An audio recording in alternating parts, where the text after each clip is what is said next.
ನಮಸ್ಕಾರ. ನೀವು ನೋಡ್ತಾ ಇದ್ದೀರಾ ಉತ್ತರ ಕರ್ನಾಟಕ ಸುದ್ದಿವಾಹಿನಿ. ನಾನು ಪ್ರಿಯಾ ಶ್ರೀಗುರು.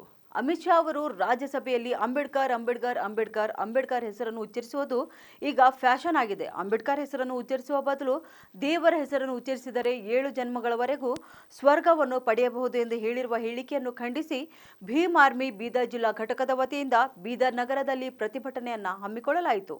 ಬೀದರ್ ನಗರದ ಅಂಬೇಡ್ಕರ್ ವೃತ್ತದಿಂದ ಜಿಲ್ಲಾಧಿಕಾರಿಗಳ ಕಚೇರಿಯವರೆಗೆ ಪ್ರತಿಭಟನಾ ಮೆರವಣಿಗೆ ಮೂಲಕ ತೆರಳಿ ಗೃಹ ಸಚಿವ ಅಮಿತ್ ಶಾ ಅವರ ರಾಜೀನಾಮೆಗೆ ಆಗ್ರಹಿಸಿ ಜಿಲ್ಲಾಧಿಕಾರಿಗಳ ಮೂಲಕ ರಾಷ್ಟ್ರಪತಿಗೆ ಮನವಿ ಪತ್ರ ನೀಡಲಾಯಿತು.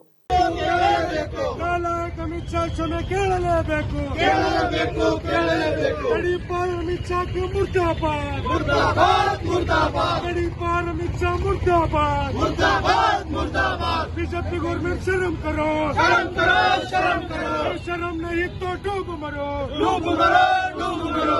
बीजेपी सरकार शर्म करो, शर्म करो, शर्म करो, शर्म नहीं तो ದೇಶದ್ರೋಹಿ ಅಮಿತ್ ಶಾ ರಾಜೀನಾಮೆ ಕೊಡಲೇಬೇಕು, ಕೊಡಲೇಬೇಕು, ಕೊಡಲೇಬೇಕು. ಅಮಿತ್ ಶಾ ಅವರು ರಾಜೀನಾಮೆ ಕೊಡಲೇಬೇಕು, ಕೊಡಲೇಬೇಕು, ಕೊಡಲೇಬೇಕು. ದೇಶ ವಿರೋಧಿ ಅಮಿತ್ ಶಾಗೆ ಹೇಳಿದಿಕ್ಕಾರ, ಮನುವಾದಿ ಅಮಿತ್ ಶಾಗೆ ಹೇಳಿದಿಕ್ಕಾರ, ಸಂವಿಧಾನ ವಿರೋಧಿ ಅಮಿತ್ ಶಾಗೆ ಹೇಳಿದಿಕ್ಕಾರ. ಬೇಕೇ ಬೇಕು, ಬೇಕೇ ಬೇಕು, ದೇಶದ್ರೋಹಿ ಅಮಿತ್ ಶಾಗೆ ತಡಿಪಾರು ಮಾಡಲೇಬೇಕು.